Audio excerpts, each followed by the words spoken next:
கள்ளக்குறிச்சி மாணவி உயிரிழந்த விவகாரமும் அதனைத் தொடர்ந்து அவர் படித்த அந்த பள்ளியின் வாசல் முன்பு நடந்த கலவரத்தையும் நம்மால் மறக்க முடியாது. பெரும் பரபரப்பை ஏற்படுத்தியிருந்த இந்த விவகாரத்தில் தற்பொழுது ஸ்ரீமதியின் தாய் மாமா அவர்கள் கைது செய்யப்பட்டிருக்கிறார்கள். என்ன காரணம் என்று அறிய இருக்கிறோம்.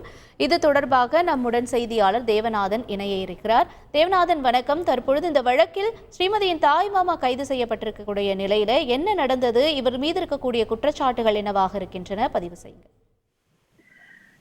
கடலூர் மாவட்டம் பெரியநல்லூரை சேர்ந்த மாணவி ஸ்ரீமதி கள்ளக்குறிச்சியில் உள்ள தனியார் பள்ளியில 12ஆம் வகுப்பு படித்து வந்த நிலையில பார்த்தோம் அப்படின்னா, அந்த மாணவி பள்ளியோடைய 3வது மாடியிலிருந்து விழுந்து உயிரிழந்தார்.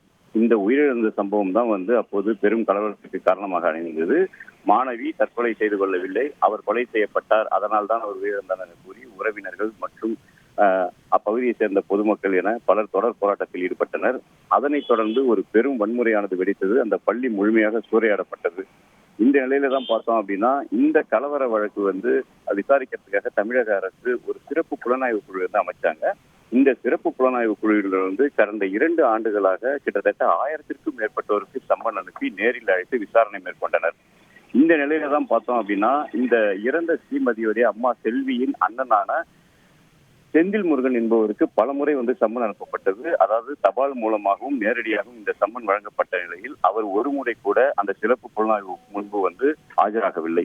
இந்த நிலையில தான் அவர் LIC ஏஜென்டாக செயல்பட்டு வரும் அவரை இன்று சென்னையில் சிறப்பு புலனாய்வு குழுவினர் சற்று முன்பு கைது செய்து அவரை கள்ளக்குறிச்சிக்கு அழைத்து வந்துட்டு இருக்காங்க. இவர் மீது பார்த்தோம் அப்படின்னா, இந்த கலவரத்தில் தொடர்பாக ஏறத்தாழ ஒரு 15 பிரிவுகளின் கீழ் வழக்கு பதிவு செய்யப்பட்டிருக்கு. அதாவது பொது அமைதிக்கு பங்கம் விளைவித்தல், அனுமதியின்றி அதிக அளவில் நபர்களை சேர்த்தல், பொது சொத்துக்கு சேதம் விளைவித்தல், கலவரத்தை தூண்டுதல் உள்ளிட்ட 15 பிரிவுகளின் கீழ் இந்த வழக்கானது பதிவு செய்யப்பட்ட நிலையில இன்று அவர் கைது செய்யப்பட்டிருக்காரு. இன்னும் சற்று நேரத்தில் அவர் கள்ளக்குறிச்சி நீதிமன்றத்தில் ஆஜர்படுத்த இருக்கிறாரு. அதாவது மாணவி ஸ்ரீமதியுடைய அந்த மரணத்தை தொடர்ந்து ஏற்பட்ட கலவர வழக்குல தாய்மாமாவே கைது செய்யப்பட்டிருக்கிறது பார்த்தோம் அப்படின்னா, இந்த வழக்கில் பெரும் திருப்பத்தை தற்போது ஏற்படுத்தியிருக்கிறது. இதனை அடுத்தடுத்து கைது நடவடிக்கைகள் தொடரும் என சிறப்பு புலனாய்வு குழுவினர் தெரிவிச்சிருக்காங்க. விரிவான தகவல்களுக்கு நன்றி தேவநாத்.